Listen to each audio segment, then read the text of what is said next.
get started regardless of it being new. And I just want to welcome you um, back to the channel. And today I just want to talk to you about um, how we're going to deep dive into a topic that affects us all at some point, which is self-doubt, right?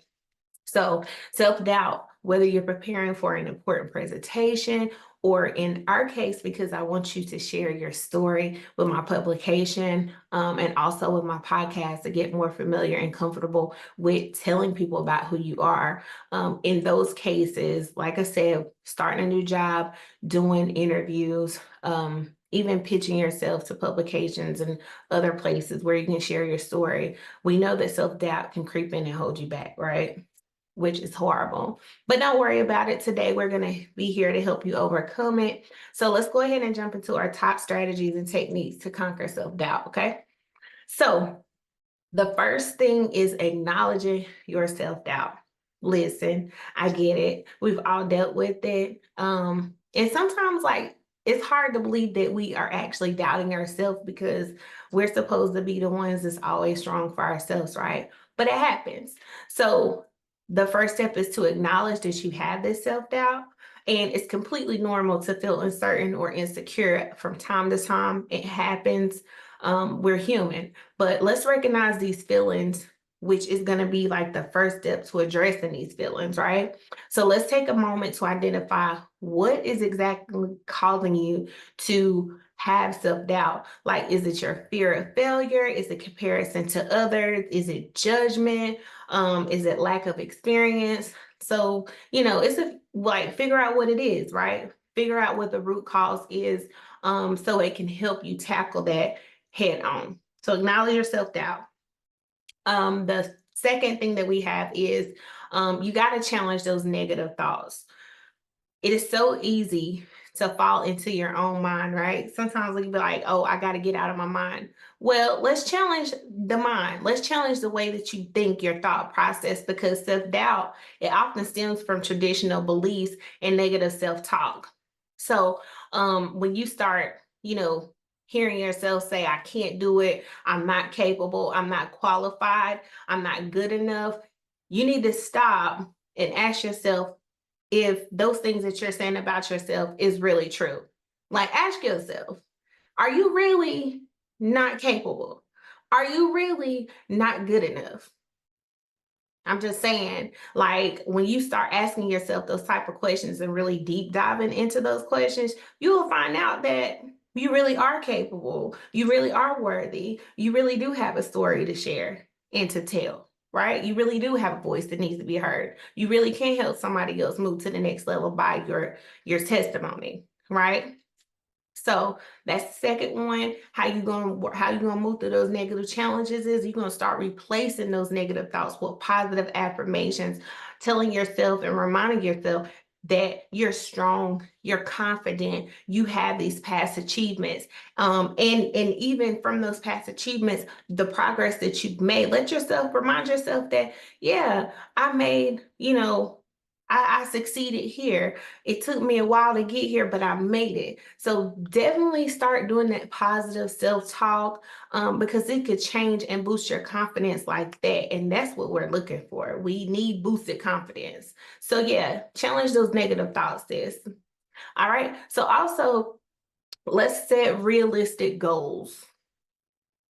It's another, effective strategy is being real about the real, right? So how I say that is you need to learn how to break down your larger objectives into smaller, manageable tasks. Somebody taught me, which it was actually Carrie Campbell, who said, instead of setting 5-year goals for yourself, start setting a year goal, because a year goal is more maintainable. Not saying that 5 years is not a good, way to set goals, but think about it. 5 years is 5 years. If you break those goals down to by years, like, okay, this is my 1 year goal from this July to next July, it takes the pressure off of yourself. So it makes it easier to feel more achievable and less overwhelming. And then it gives you space to celebrate the small wins. So you set it for a year, but within a month, you was able to make an accomplishment. a month in that year time frame is just so much better. Okay, so this doesn't only build momentum for you by doing that, it also reinforces your belief in your abilities. It gives you more of a realistic approach of how to do things, and knowing that if I set a goal for next month, or if I set a goal for next year, how long it's going to take you to actually get there without saying, oh, this is what I want to do in 5 years. Let's just set some realistic goals, okay? All right, so the next one, which is number 4, is you're going to seek support. I know it's so hard to ask for support. I know that you like being in your bubble. I know that you don't like asking for help, because I'm the same way. However, because we're human, we do need support. It is good to have, support from your friends, support from your loved ones, support from, your spouse, whoever. Seek that support from your family and your friends and your mentors, right?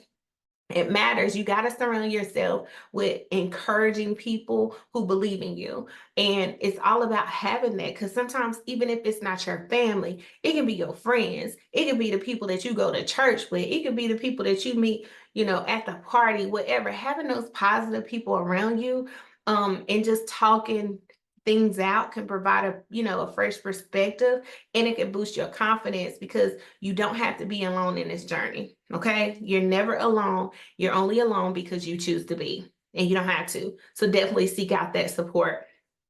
Number 5 is going to be practice self-compassion. Sometimes we are just too hard on ourselves. Like we just too hard on ourselves. Like, really, learn how to give yourself some grace. Okay, so be kind to yourself.